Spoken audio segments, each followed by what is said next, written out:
আনোয়ারার শ্রেষ্ঠ বখতিয়ারপাড়া চারপীর আউলিয়া ফাজিল মাদ্রাসার অধ্যক্ষ কাজী আব্দুল হান্নানের বিরুদ্ধে আন্দোলনের নামে বহিরাগতলর ষড়যন্ত্রের প্রতিবাদে সভা গণস্বাক্ষর বিক্ষোভ মিছিল গজ্জি প্রতিষ্ঠানের প্রাক্তন এবং বর্তমান শিক্ষার্থী হলেন। কাজী আব্দুল হান্নান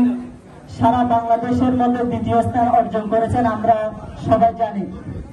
কিন্তু যে বহিরাগত লোক আগস্টের 22 তারিখ বৃহস্পতিবার দুপুরে মাদ্রাসা মাডনাজ্জি এই প্রতিবাদ সভা করে তারা এডে 5 শতাধিক বর্তমান এবং প্রাক্তন শিক্ষার্থী অংশ লই। মাদ্রাসার প্রাক্তন শিক্ষার্থী মৌলানা রফিকুল ইসলাম আনোয়ারের সভাপতিত্বে এই সময় বক্তব্য রেখে হাফেজ মৌলানা মনিরুল ইসলাম, রাশেদুল ইসলাম, মোহাম্মদ সাজ্জাদ, মোহাম্মদ তহিদু, নূর হোসেন সহ আরো বহুত কি সবাদ বক্তব্যে হই তাহলে এই ছোট একটা জায়গায়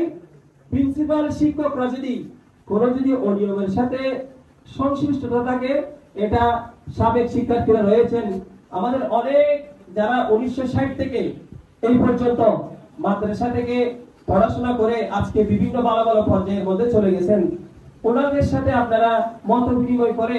গভর্নিং বডিদের সাথে যারা সদস্যরা আছেন ওনাদের সাথে মত বিনিময় করে এবং এলাকার বিভিন্ন মান্যগণ্য মুরব্বীরা আছেন ওনাদের সাথে কথা বলে আপনারা জিনিসটা এভিডেন্স সহকারে প্রমাণ করেন।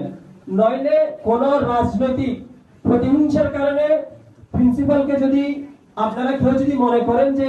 প্রিন্সিপাল এক সপ্তাহ পরে এখানে মাদ্রাসায় আসবে না, সেটা আমরা বর্তমান, সাবেক এবং সকল